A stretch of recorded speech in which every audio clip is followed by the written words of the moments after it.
What's going on, guys?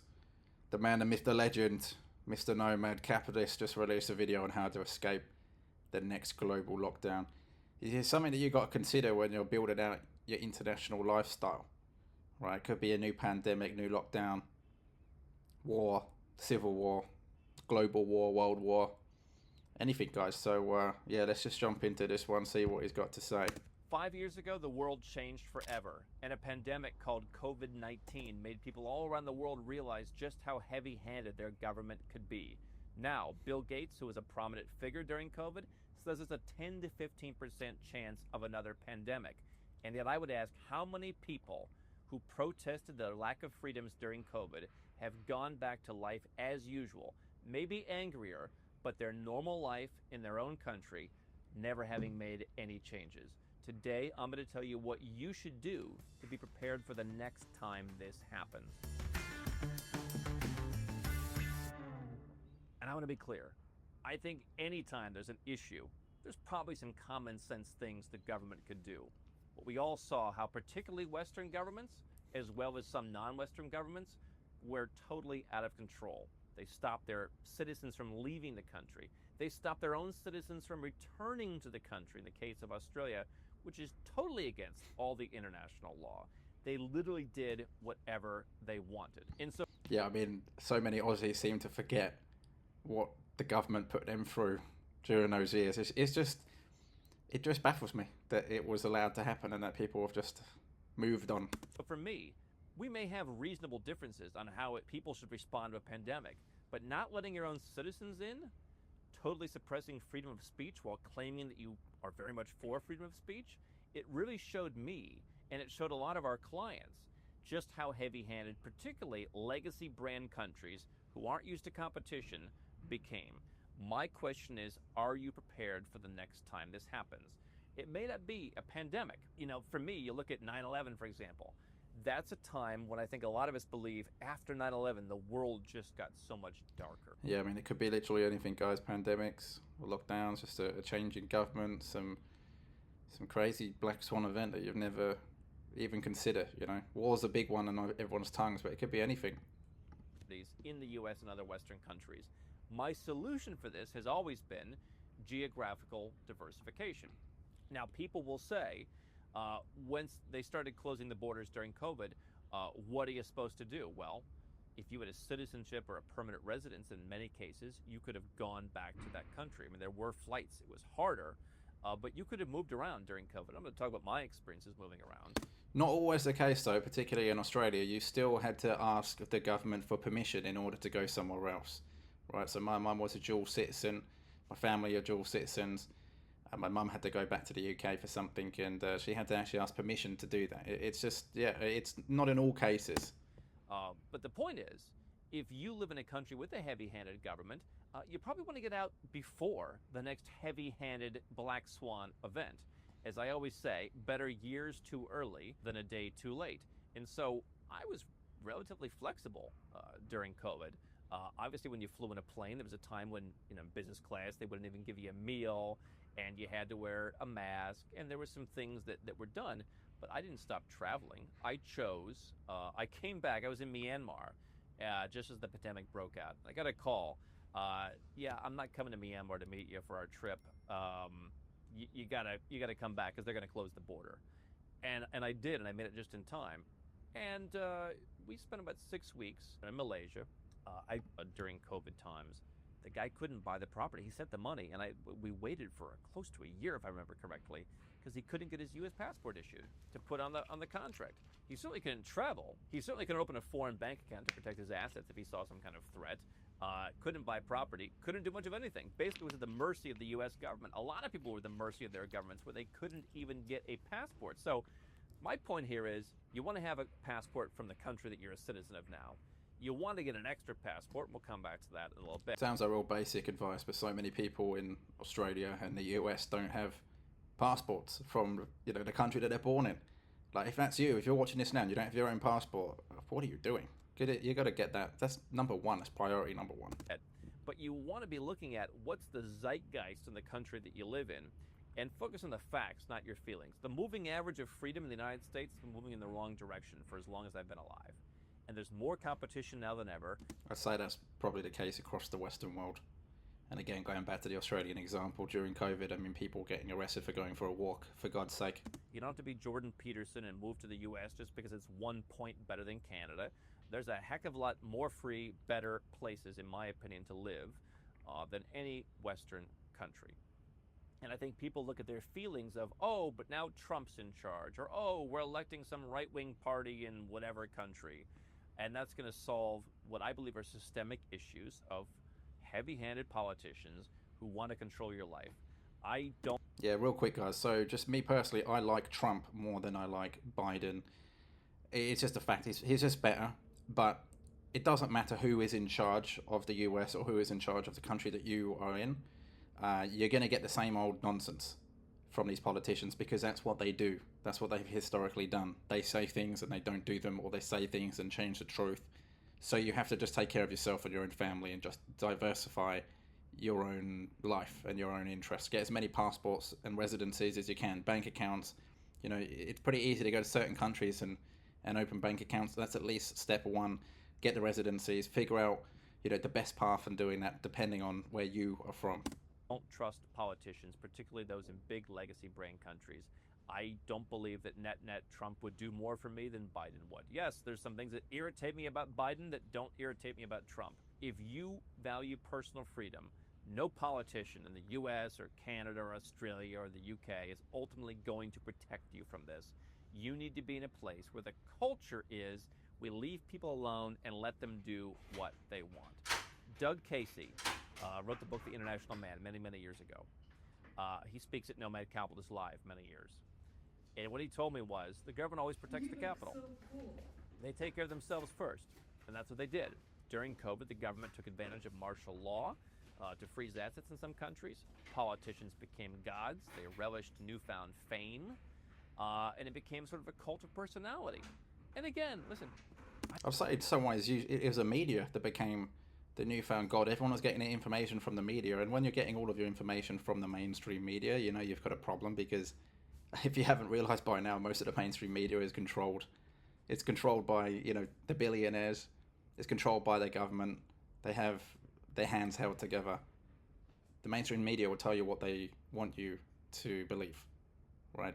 So, I mean, it was just a crazy time. There was no common sense during that time. I think there was extremes on both sides. But at the end of the day, I value personal freedom. And if you want personal freedom, there's a cultural difference where my belief is you need residence permits and citizenships in places where there are differences. Yeah, couldn't agree more. That's one of the big reasons why I live in Asia, because I find that there's much more personal freedoms. Some people will say, well, you know, if you're living in Vietnam, it's a communist country, communist government. If you're in Thailand, it's a military government. But you have far more personal freedom than you do in, say, Australia. You know, if you go to a sporting event in Australia, you are limited by how much alcohol you can buy per person, and they also reduce the alcohol strength of the alcohol that you're buying. Right? It's just completely different in terms of actually being in a different country where there is the freedom to be able to do what you want. You can drink on the streets in most Asian countries. You're left to your own devices, really, to do what you want, as long as you don't break the law, and that's really the point. Get residence permits and/or citizenship in an African country. Well, that's crazy. You don't want to live there? I didn't say you should move to Africa. I said if you had access to live in Africa, and one thing I'm watching is the African Union, which comprises pretty much all the countries on the continent, is looking to harmonize, and it's not going to be as pro-Western. They're going to have a distinctly African agenda. They want to have more, unity throughout the continent. If you were to get one African passport, for example, Egypt has a citizenship by investment program. You buy an apartment, you get a passport. You put money in the bank, you get a passport. Take your pick, hold that investment for 3 to 5 years, sell it. Potentially, the passport could be free by the time you recoup your investment. The fees you paid for the passport could possibly be refunded by a decent investment. And let's say the African Union, does more, liberalization of migration, for example, where if you're Egyptian, you'd have the ability to live in other countries. I do think that's coming. But what's interesting about Africa is they're pushing back on a lot of this stuff that the Western world is involved in. I mean, when you look at some of the coups in Western Africa, those countries perhaps are of greater concern. But look at what's happened there in the last 3, 4. There you go. So if you've got a bit of money, you can invest into property in a place like Egypt. There might be a few other countries that Andrew's going to talk about soon, but if you've got some cash, you can invest into a property in Egypt just in order to get that passport, and then you can sell off that property later. Whether you make a little bit of a loss or hopefully you make a gain, it's a win-win either way because you're going to get a passport out of it, and then you have, some diversification in your life. 4 years. We don't want France. We don't want the West. We're doing something different. Now, yeah, it's true. Africa they're going their own way, and it's a good thing. Now, no doubt. I mean, I've been to a number of countries in Africa. Not all of them are that livable. But, I mean, even in Cairo, there's some nice places to live in Egypt if you became an Egyptian citizen. Certainly in South Africa, it's not a very tax-friendly place. You could very easily live in Cape Town. It's very nice. There's a lot of digital nomads. They're not even really digital nomads. They're more like internet marketers and influencers. A lot of them are actually moving to South Africa. They're spending time there. They're having vacations there, particularly Cape Town. It's becoming much bigger now. I'd say it's probably because Iman Gadzhi has been going there for many years and promoting the place, and now all of a sudden a lot of people are going there. From my experience, it's a very dangerous country, but if you can go there and you get residency or you can get a citizenship, then why not? Then you can diversify and you have an African citizenship. Certainly is statistically less safe than a number of other countries, but we're talking about your personal freedom. There's places, I mean, we had a guy talk to us about countries in East Africa where they've got, beautiful islands that you can live on.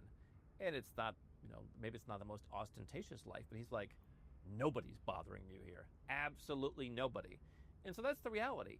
And I almost think there's a form of Stockholm syndrome from people who are from Western countries where they're like, well, our government is always looming large. So, like, if the government isn't looming large somewhere, that must mean there's something wrong with the place.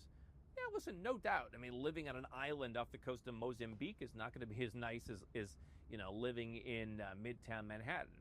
I don't think you have to do that. I think that there are places almost anywhere in the world where if you have some money, you can go and you can live in comfort and you can be safe. I've proven that. I live in places that the average person where I'm from wouldn't want to live.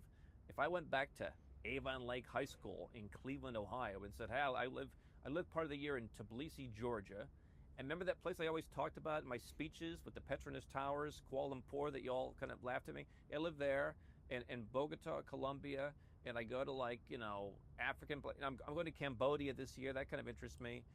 They'd be like, what the hell? I live a great life in these places.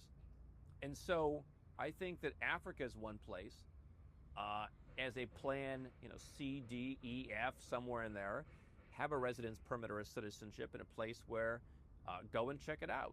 Of course, if you're African, it's probably one of your plan. It's probably your plan A, really, because I'm sure with African countries, if you have roots there, you can get a passport very easily, and now you can have a dual citizenship. It's not my plan A. I mean, I've got 3 citizenships now, but again, it always depends on where you're from and if you can diversify. I didn't even think Africa could be a place to get citizenship, but now that I've watched this, Egypt might be something to look into. Yeah, there are some countries in Africa that I would say are a total no-go. But I think that the continent is going to open up over time, and there could be opportunities there. There's places you could live in Egypt that are a delight. Go and live on the coast west of Alexandria. There's some beautiful places. I mean, the UAE is doing a whole job on the Mediterranean coast. I mean, there's some nice areas on the Red Sea that are very well managed. I mean, you don't have to live in Cairo. You can live in some beautiful villas, and you can get a citizenship by buying into those programs.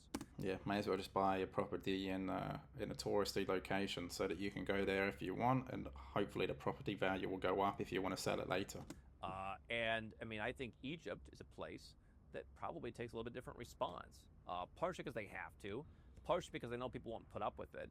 One of the things that we see in the West is, yeah, people did come out and protest, not to the extent they did somewhere else. Here's another citizenship program you can get, is Turkey.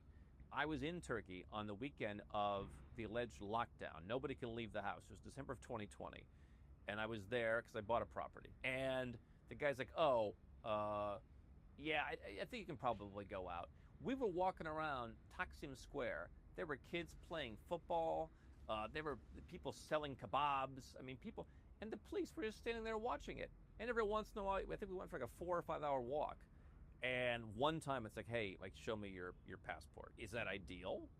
Yeah, well, I mean, there were people in, Western countries that were literally locked inside. What I've been telling Yeah, you couldn't go outside your house in Australia. You had a curfew. you for years is lockdowns in one were not lockdowns in the other.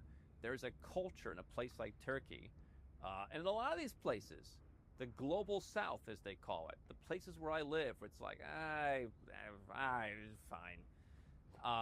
You know, Turkey's a country that George Friedman predicted in his book, The Next 100 Years. There would be, you know, some kind of superpower, like a world superpower. It kind of already is. I mean, it's always kind of been there throughout history. But yeah, it's a good book to read. That Turkey's got a lot of promise. And I'm not saying to do anything unethical. I'm not saying to do anything untoward. I am the goody two-shoes of the offshore world. I like to play by the rules. But I like to go where the rules are reasonable. And again, let's not have Stockholm Syndrome because your government dictates your every move, that you know, somehow you can't go somewhere else. And they're like, listen, the spirit of this is like, you know, let's be careful. But like, if you want to go out and get a kebab, you know, be our guest. And so I think you want places like that. This is one reason I have Cyrus Jansen speak at Nomad Capitalist Live. He's coming for the second year citizenships, to where whatever happens, could be the next pandemic, could be a war, could be a trade war, could be a geopolitical event, could be who knows what. That's why it's called a black swan event. It's not. Yeah, it's true, guys. I mean, you just don't know what's going to happen. Like I said at the beginning of the video, it could be a war, pandemic, you know, trade war. The country that you live in could be shut off from the rest of the world for whatever reason. It could be a coup, governmental coup. It depends where you live and really what happens in the world. But absolutely anything can happen. Just look at history. There's so many people out there that don't know anything about history, and history tends to repeat itself. So just because you don't think it can happen in your country, and you're the type of person that thinks, oh, it only happens somewhere else, you know, it doesn't happen in this country, that's such a silly way of thinking, because something can happen in your country, anything can happen at any moment. It's really it's just silly to think that you're always going to be safe and secure. The global pandemic already showed that with a lot of countries, how the governments handled things. If you still trust your government after all this time, I don't know what to tell you. I mean, if you're watching this video all the way up till now and you're still here, it's time that you diversify. You need to get different residencies so that you can move around, different citizenships so that you can move around in times of danger and instability in the world.